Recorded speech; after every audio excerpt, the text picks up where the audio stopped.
চিত্রনায়ক সালমান শাহর মৃত্যুর প্রায় 3 দশক পর অবশেষে গ্রেফতার করা হয়েছে সামিরা হক সহ মোট 11 জনকে। দর্শক এখানে দেখতে পাচ্ছেন 11 জনকে একসাথে গ্রেফতার করা হয়েছে। এখানে ডন, সামিরা, সাকিব খান। দর্শক এই মুহূর্তে দেখতে পাচ্ছি সালমান শাহর গোপন বাসায় পুলিশ অভিযান করে এবং অনেক নতুন রহস্যজনক ঘটনা সেখানে উদ্ঘাটন হয়েছে। দিচ্ছে শাবনুরের বাসায়, ওই শাবনুরকে ওই এসএমডি কই ওই ইয়ে কই মুখ খারাপ করে বলছে শাবনুরকে তো আমি নিয়ে যাবো, আমি সাহস পাচ্ছি না। শাবনুর তো পাগলামি শুরু হয়ে চলে যাবো, আমি দেখতে যাবো। আমাদের মধ্যে এদের সামনে একবার ফোন দিছিল, বলে শাবনুরকে ধরে রাখো, তোমরা কিন্তু এসো না, ওকেও আসতে দিও না, বেরোতে দিও না। গেটের ভিতরে ঢোকার পরে আমাদের সবাই ব্যাক করে দিচ্ছে, এখানে তোমরা ঠিক না, যাও না, এখানে নিয়ে যাওয়া যাবে না, খুবই গরম অবস্থা, এখানে তোমরা যাও, ব্যাক করো। শাবনুর তো পাগলামি শুরু হয়ে চলে যাবো। তারা আমাকে বলতেন তোর বাবা সালমান শাহ, আমি তাকে হত্যা করে নেই, ড্রাইভার সহ 4-5 আনেছি একটা গাড়ির মধ্যে ডাকাত। এইমাত্র বেরিয়ে এলো চাঞ্চল্যকর তথ্য। জনপ্রিয় অভিনেতা সালমান শাহর মৃত্যু নিয়ে নতুন করে মুখ খুলেছেন তার ভাই শরণ চৌধুরী। তিনি শুধু সালমান শাহ হত্যার লোমহর্ষক বর্ণনাই দেননি, বরং কারা কারা এই ঘটনার সঙ্গে জড়িত ছিলেন সামিরা ও ডন সহ সবার নাম প্রমাণ সহ তুলে ধরেছেন জনসম্মুখে। ডন সাধু সেজে আত্মসমর্পণের বার্তা দিয়ে সে নিজেও সামিরার সঙ্গে উধাও হয়েছেন, যে বিষয়টি আরো বেশি খেপিয়ে তুলেছে সালমান ভক্তদের। তারা বলছে এদের যদি কোথাও পাওয়া যায় তবে চূড়ান্ত শাস্তি নিজেদের হাতেই প্রদান করবেন, যেন আর কোনো সালমানের সঙ্গে এমন কোনো হৃদয় বিদারক ঘটনা না ঘটে।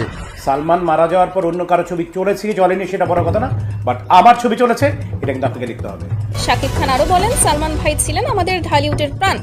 যদি তিনি আজ বেঁচে থাকতেন তাহলে হয়তো বাংলাদেশের চলচ্চিত্র অনেক দূরে এগিয়ে যেত, কিন্তু এই এক নারীর লোভ, ঈর্ষা আর পরকীয়ার কারণেই হারাতে হয়েছে। আসসালামু আলাইকুম দর্শক শ্রোতা, আশা করছি সবাই ভালো আছেন। আলহামদুলিল্লাহ আমিও ভালো আছি। দর্শক শ্রোতা, আপনারা তো সবাই চলচ্চিত্র জগতের নায়ক সালমান শাহকে সবাই চিনেন। দর্শক শ্রোতা, তাকে কিন্তু আজ থেকে আরো দীর্ঘ 29 বছর আগে কিন্তু তাকে মারা হয়েছে, কিন্তু অবশেষে তাকে নিয়ে এটা কি গুঞ্জন শুরু হলো দর্শক, যেটা শুনে আপনি রীতিমতো অবাক হতে বাধ্য হয়ে যাবেন। আজকে ভিডিও খুবই ইম্পর্টেন্ট হতে যাচ্ছে, তাই ভিডিওটিকে না টেনে শেষ পর্যন্ত ধৈর্য সহকারে দেখে যাবেন, তাহলে মূলত ভিডিওর আসল রহস্যগুলো বুঝতে পারবেন এবং জানতে পারবেন। তো চলেন আপনাদেরকে এক এক করে সবগুলো ভিডিও বিস্তারিত দেখাই।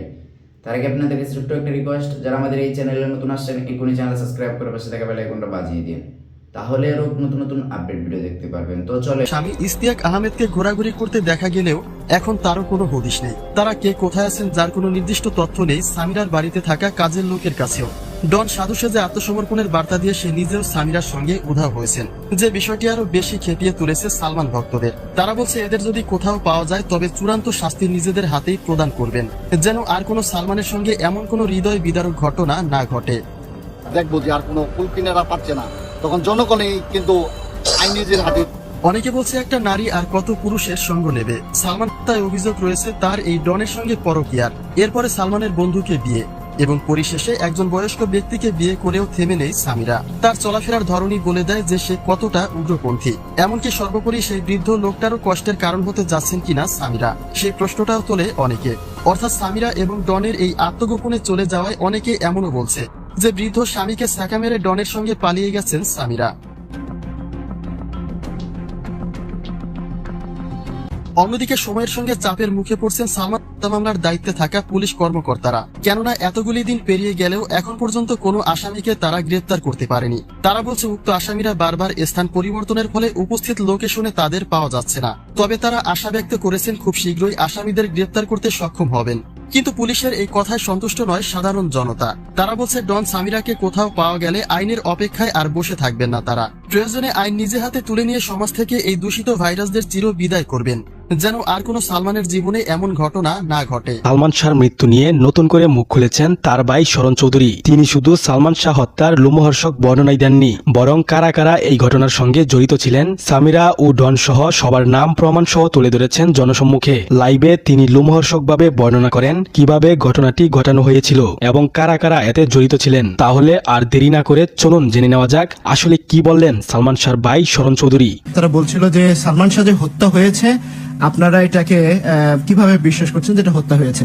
সালমান শাহ অনেকবার অসংখ্যবার প্রেস কনফারেন্স করেছেন, যেখানে আমি নিজেও প্রেজেন্ট ছিলাম, উপস্থিত ছিলাম। তো এখানে বারবার তাকে তিনি বলেছেন যে দেখেন, একটা কুচক্রী মহল আমাদের এই ফিল্ম ইন্ডাস্ট্রির এরকম কিছু কিছু মানুষজনরা আমাকে মারার হুমকি দিয়েছে। 3বার সালমান শাহকে অ্যাটেম্প করা হয়েছে মারার জন্য।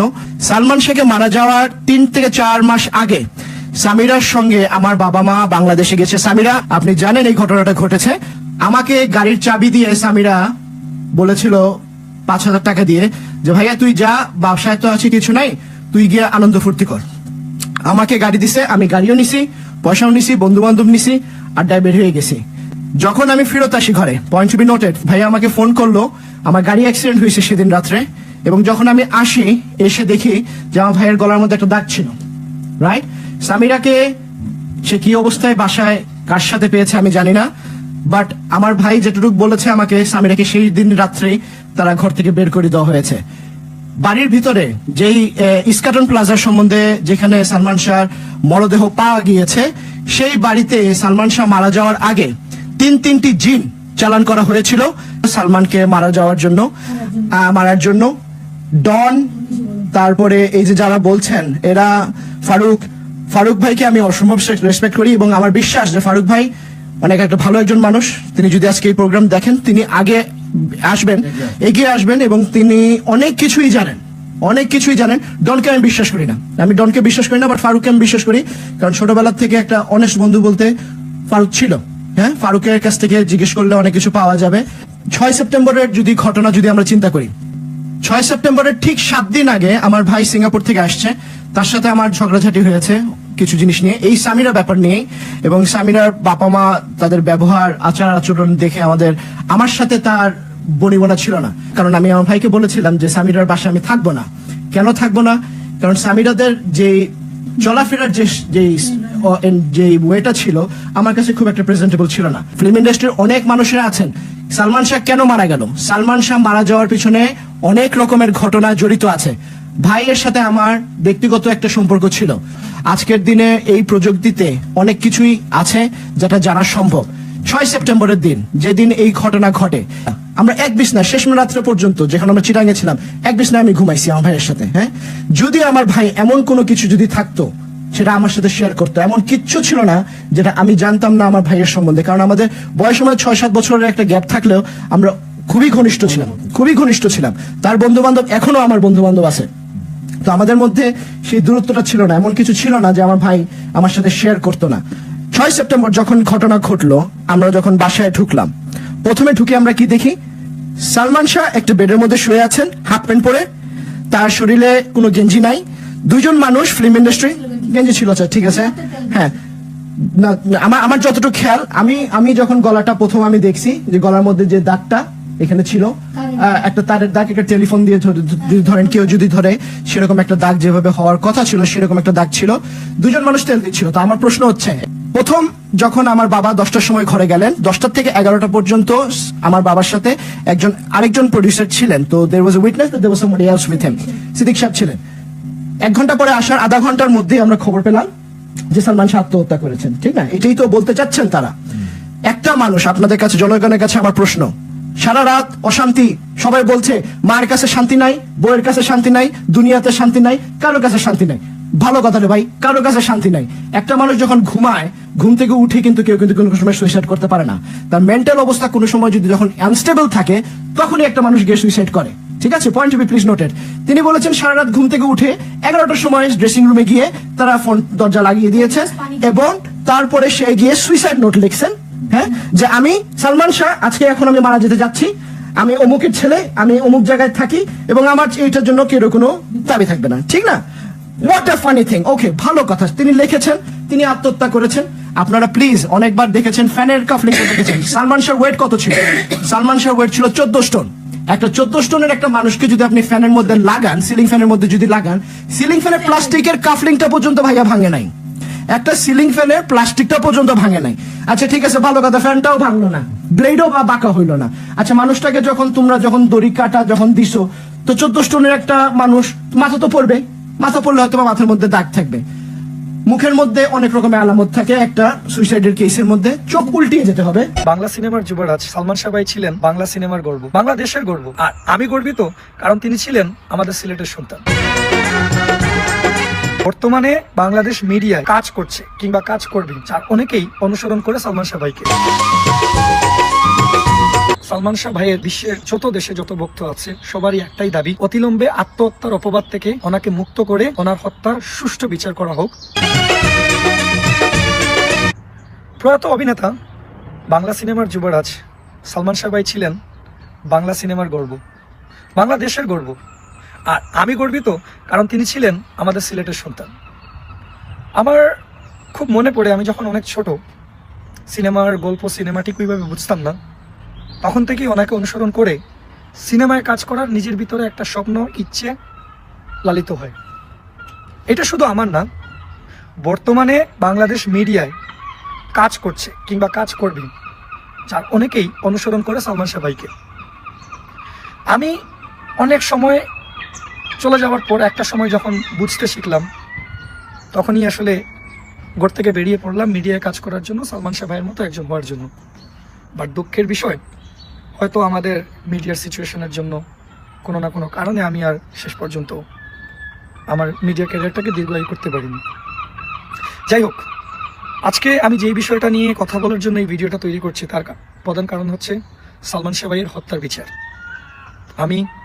শুধু আমি না, বাংলাদেশে কিংবা বিশ্বের যে কোনো দেশে সালমান ভক্তদের একটাই দাবি, সালমান শাহ ভাইয়ের হত্যার বিচার অবিলম্বে বাংলার মাটিতে হোক। সালমান শাহ ভাইয়ের বিশ্বের যত দেশে যত ভক্ত আছে সবারই একটাই দাবি, অতিলম্বে আত্মহত্যার অপবাদ থেকে ওনাকে মুক্ত করে ওনার হত্যার সুষ্ঠু বিচার করা হোক।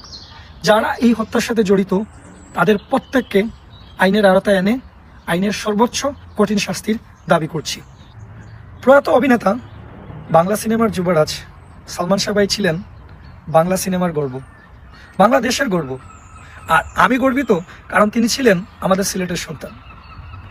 আমার খুব মনে পড়ে আমি যখন অনেক ছোট, সিনেমার গল্প সিনেমাটিক ওইভাবে বুঝতাম না, তখন থেকেই ওনাকে অনুসরণ করে সিনেমায় কাজ করার নিজের ভিতরে একটা স্বপ্ন ইচ্ছে লালিত হয়। এটা শুধু আমার না, বর্তমানে বাংলাদেশ মিডিয়ায় কাজ করছে কিংবা কাজ করবে যার অনেকেই অনুসরণ করে সালমান শাহ ভাইকে। আমি অনেক সময় চলে যাওয়ার পর একটা সময় যখন বুঝতে শিখলাম, তখনই আসলে ঘর থেকে বেরিয়ে পড়লাম মিডিয়ায় কাজ করার জন্য, সালমান শাহ ভাইয়ের মতো একজন হওয়ার জন্য।